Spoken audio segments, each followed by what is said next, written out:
Alappuzha Vandanam medical college ആശുപത്രിയിലെ ചികിത്സാ പിഴവിന് പിന്നാലെ ജീവനക്കാരുടെ ഒഴിവ് നികത്താൻ അടിയന്തര നടപടിയുമായി ആരോഗ്യവകുപ്പ്. ഉഷ ജോസഫിന്റെ വയറ്റിൽ നിന്ന് പുറത്തെടുത്ത കത്രിക, ശസ്ത്രക്രിയാ ഉപകരണം ശാസ്ത്രീയ പരിശോധനയ്ക്കയച്ചു. സർക്കാർ നഷ്ടപരിഹാരം നൽകണമെന്നാണ് ഉഷയുടെ കുടുംബത്തിന്റെ ആവശ്യം. ജീവനക്കാരുടെ എണ്ണത്തിലെ കുറവാണ് വയറ്റിൽ കത്രിക മറന്നുവെച്ചതിരെ ന്യായീകരണമായി ആശുപത്രി അധികൃതരും ഡോക്ടേഴ്സും പറഞ്ഞിരുന്നത്. ഇതിന് തൊട്ടു പിന്നാലെയാണ് പ്രശ്നപരിഹാരത്തിനുള്ള നീക്കം. ജീവനക്കാരുടെ കുറവറിയിക്കാനും ഒഴിവുകൾ നികത്താനുള്ള ഇടപെടൽ നടത്താനും Vandanam medical college principal circular ഇറക്കി. നഴ്സിംഗ് അസിസ്റ്റന്റുമാരെ അടിയന്തരമായി നിയമിക്കണമെന്നും വകുപ്പ് മേധാവിമാർക്ക് നിർദ്ദേശം നൽകി. കൊച്ചി അമൃത ആശുപത്രിയിൽ ചികിത്സയിൽ തുടരുന്ന ഉഷ ജോസഫിനെ KC വേണുഗോപാൽ MP സന്ദർശിച്ചു.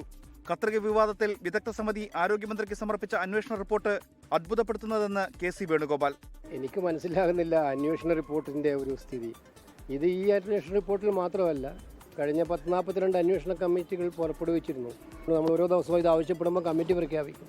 പക്ഷേ കമ്മിറ്റി എന്ന് പറയുന്നത് സംഭവത്തെ വെള്ളപൂശാനായിട്ട് ഉപയോഗിക്കുന്ന ഒരു കാര്യമായിട്ട് മാറിക്കഴിഞ്ഞിരിക്കുകയാണ്. ഈ സംഭവത്തിലും അത് തന്നെ. ആരും കുറ്റക്കാരല്ല, ആരും ഉത്തരവാദികളല്ല എന്ന് പറഞ്ഞാൽ പിന്നെ ഉഷ തന്നെയാണ് ഉത്തരവാദി അതിനകത്ത്. ചികിത്സാ പിഴവിന്റെ ഉത്തരവാദിത്തം ഡോക്ടർക്കെന്ന് ഉഷയുടെ ബന്ധു ജോയ്സി ബെന്നി ആരോപിച്ചു. സർക്കാർ നഷ്ടപരിഹാരം നൽകണമെന്നും കുടുംബം ആവശ്യപ്പെട്ടു.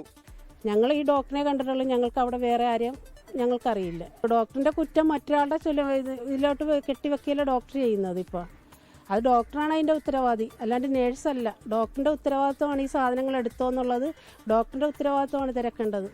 ഉഷയുടെ വയറ്റിൽ നിന്ന് പുറത്തെടുത്ത കത്രിക ശാസ്ത്രീയ പരിശോധനയ്ക്ക് അയച്ചു. പോലീസ് അന്വേഷണവും പുരോഗമിക്കുകയാണ്. ഉഷ ജോസഫിനെ ഇന്ന് തീവ്രപരിചരണ വിഭാഗത്തിൽ നിന്ന് മുറിയിലേക്ക് മാറ്റും. 24 ആലപ്പുഴ. ലോകത്തെവിടെയായാലും ഏത് സമയത്തും 24 വാർത്തകളും ഓഗ്മെന്റഡ് റിയാലിറ്റി പാക്കേജുകളും എക്സ്പ്ലെയിനറുകളും വിശദമായി കാണാൻ ഞങ്ങളുടെ YouTube ചാനൽ നിങ്ങൾക്ക് സബ്സ്ക്രൈബ് ചെയ്യാം.